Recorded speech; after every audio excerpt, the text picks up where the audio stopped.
আমরা আজকে শিখব 2 মিনিটে কি ম্যাগি বানানো যায়। দাঁড়ান ফার্স্টে গেঞ্জিটা পরে নিই, তারপর ভাঙবো আমি ম্যাগি গুঁড়ো গুঁড়ো করে।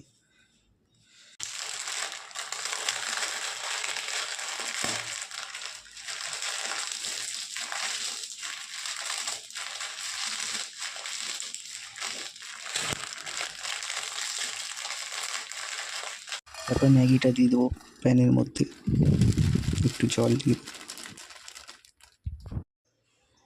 মাখন ছাড়া কি আর ম্যাগি ভাল লাগে বলুন? মশলা দিয়ে দেবো। এই দাঁড়ান একটু সিদ্ধ হবে, তারপর প্রথমেই দিয়ে দেবেন না, তাই ভাজা ডিমটাও এবার দিয়ে দেবো। একটু খেয়েও নেবেন পারলে তুলে।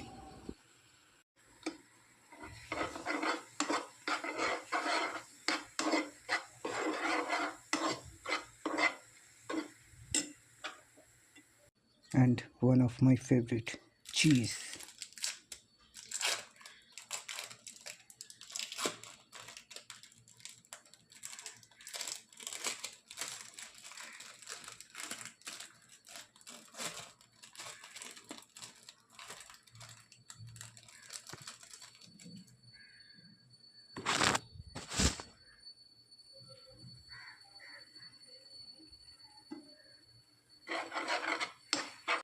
2 মিনিটে ম্যাগি বানানো যায় কি যায় জানি না, কিন্তু ভিডিও বানানো যায় এইটুকুনি জানি।